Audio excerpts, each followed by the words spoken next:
الا ان اولیاء اللہ لا خوف علیہم ولا هم یحزنون۔ صدق اللہ العظیم۔ انتہائی قابل قدر سامعین، حاضرین، زائرین، زائرات، اسٹیج پر بیٹھے ہوئے جملہ سادات کرام، علماء کرام، سب کو السلام علیکم ورحمۃ اللہ وبرکاتہ۔ ذات باری تعالیٰ کی توفیق سے عرس مبارک کی تقریبات جو منعقد ہوئی تھی اب اختتام پذیر ہونے کو ہیں۔ میں آپ تمام احباب کا ان بابرکت تقریبات میں شمولیت پر شکریہ بھی ادا کرتا ہوں اور آپ کو خوش آمدید بھی کہتا ہوں۔ آپ تمام احباب جنہوں نے ان تقریب میں شمولیت کے لیے نہ صرف اپنا وقت نکالا بلکہ سفر کی تکالیف کو بھی برداشت کیا، جو آپ کا بزرگان دین کے ساتھ تعلق، ان کے ساتھ پیار، ان کے ساتھ محبت اور عقیدت کا منہ بولتا ثبوت ہے۔ اس حقیقت سے انکار ممکن نہیں کہ فی زمانہ حضرت انسان اپنے روزمرہ کے سود و زیاں کے کو جو چکر ہے اس سے باہر نہیں آتا۔ اسے اپنے جو روزمرہ کے معمولات ہیں اس میں وہ اتنا مگن ہے کہ وہ کسی بھی اس طرح کی تقاریب میں، محافل میں جانے کے لیے اس کے پاس وقت نہیں ہے۔ تو یقیناً اس طرح کی محافل میں شمولیت اختیار کرنا قلوب و اذہان کی تطہیر کا باعث بنتا ہے۔ تو اس حوالے سے آپ احباب نے ان تبلیغی اجتماعات میں شمولیت اختیار کی، آپ انتہائی مبارکباد کے مستحق ہیں۔ اور قول ہے کہ یک زمانہ صحبت با اولیاء بہتر از 100 سالہ طاعت بے ریا۔ جو آیت کریمہ پڑھنے کا میں نے شرف حاصل کیا، الا ان اولیاء اللہ لا خوف علیہم ولا هم یحزنون، اس کی تفسیر سے انبساط کرتے ہوئے بہت سارے مفسرین نے یہ لکھا ہے کہ حضور سرکار دو عالم صلی اللہ علیہ وآلہ وسلم کی امت میں سے ہمیشہ اللہ کے ولی پیدا ہوتے رہیں گے اور یہ سلسلہ قیامت تک جاری و ساری رہے گا۔ اور ایک حدیث شریف کے الفاظ ہیں کہ جب تک روئے زمین پر کوئی ایک بھی اللہ اللہ کرنے والا موجود ہے اس وقت تک قیامت نہیں آئے گی۔ یعنی قرب قیامت کی نشانیوں میں سے ایک نشانی یہ ہوگی کہ روئے زمین سے اللہ والوں کے وجود کو اٹھا لیا جائے گا۔ یہ وہی نفوس قدسیاں ہیں، وہی بابرکت ہستیاں ہیں جن کے پیروں کی برکت سے، قدموں کی برکت سے زمین پر سبزہ ہوتا ہے، ان کے وجود کی برکت سے باران رحمت نازل ہوتی ہے، ان کے تصرفات سے بلائیں ٹلتی ہیں، اور ان کی صحبت میں بیٹھنا یقیناً ہم سب کے لیے خیر و برکات کا باعث ہوتا ہے۔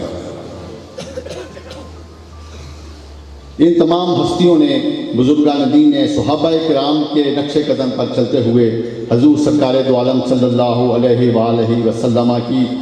ظاہری اور باطنی تعلیمات کو اپنایا اور قرب الہی کے بلند مقام پر فائز ہوئے۔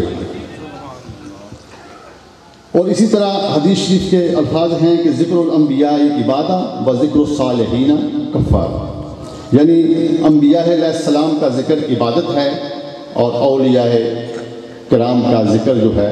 وہ گناہوں کا کفارہ ہے۔ شیخ الاسلام حضرت ابو علی سینا کا ایک قول میں آپ کے ساتھ اس کا میں آپ کی خدمت میں پیش کرتا ہوں کہ ان کا فرمان ہے کہ میری دو ہی خواہشیں ہیں کہ یا میں کسی اللہ والے کی زیارت کرتا رہوں یا میں اس کی باتیں کرتا رہوں، یا کوئی ایسا بندہ ہو جو مجھے کسی اللہ والے کی باتیں سناتا رہے اور میں سنتا رہوں، یا کوئی ایسا ہو کہ میں اسے اللہ والوں کی باتیں سناتا رہوں اور وہ سنتا رہے۔ جہاں بزرگان دین کے اذکار کرنے سے جو ہمیں قلوب و ذہان کی تطہیر حاصل ہوتی ہے، ہمیں ایمان کی پختگی حاصل ہوتی ہے، ہمیں گناہوں سے دوری اور نیکی کی طرف ہمیں رغبت حاصل ہوتی ہے، وہاں ہمیں یہ بھی فائدہ ہوتا ہے کہ ان کی صحبت میں بیٹھنے سے اللہ کی رحمتیں ہم سمیٹتے ہیں، ہمارے ذہنوں میں جو ہے وہ پختگی آتی ہے، اللہ کی عبادت کی طرف ہماری رغبت بڑھتی ہے۔ حضرت شیخ فرید الدین عطار کا فرمان ہے کہ حب درویشاں کلید جنت است، یعنی درویشوں کی محبت جنت کی کنجی ہے۔ اسی لیے کہتے ہیں کہ درویشوں کی محبت رحمت بھی ہے اور نعمت بھی ہے۔ شیخ عبد القادر جیلانی علیہ رحمہ کا قول ہے کہ میرا مرید چاہے وہ مشرق میں ہو چاہے مغرب میں ہو، میں اسے پھسلنے نہیں دوں گا، اور اگر وہ پھسل جائے تو میں اسے گرنے نہیں دوں گا، میں اس کا ہاتھ تھاموں گا۔ یہ اولیاء اللہ کا مقام ہے اور ان کے تصرفات ہیں۔ تو یہ ساری جو میں نے آپ کو قول آپ کی خدمت میں عرض کیے، بزرگان دین کے جو میں نے آپ کے سامنے ان کے مختلف بزرگوں کے ارشادات پیش کیے، تو ان سب باتوں کا مقصد یہ ہے کہ آپ کی یہاں پر جو تشریف آوری ہے، یہ جو روحانی تبلیغی اجتماعات ہیں، ان میں آپ کی جو شمولیت ہے وہ یقیناً آپ کے لیے خیر و برکات کا باعث ہوگی اور آپ کی قلوب و اذہان کی تطہیر کا باعث ہوگی۔ اس سے مبارک کی تقریبات وہی ہیں جو شروع سے ہوتی آ رہی ہیں۔ جو پچھلے سال سے اس میں ایک اضافہ کیا گیا ہے وہ ہے تصوف سیمینار۔ تصوف کے بے شمار پہلو ہیں،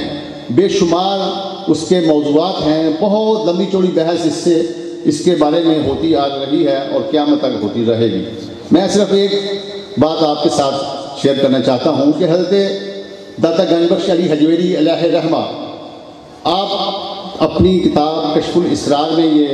تحریر فرماتے ہیں کہ میں اپنی ریاضت و مجاہدے کے دوران ایک بزرگ کی خدمت میں حاضر ہوا اور ان سے یہ میں نے چاہا کہ مجھے اپنے روحانی درجات کی بلندی کے لیے میری کچھ رہنمائی فرمائیں۔ تو انہوں نے کہا کہ ہر آنے والے کی دل جوئی اس انداز میں کریں کہ وہ اپنا غم بھول جائے۔ یہ تصوف کی روح ہے، یہ اس کی جڑ ہے، اس سے آگے جتنی مرضی باتیں آپ نکال لیں۔ تو اس کی تصوف کی روح کو اجاگر کرنے کے لیے جو اصل چیز ہے وہ عوام تک پہنچتی نہیں ہے، تو الحمدللہ ہم نے یہ کوشش کی ہے کہ خانقاہ عالیہ کلی شریف سے اس پیغام کو عام کیا جائے اور اس کے مختلف پہلوؤں کو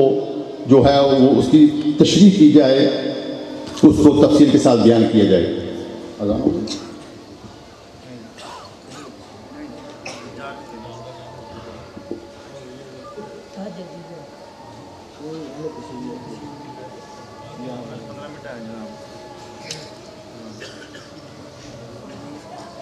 جو پچھلے سال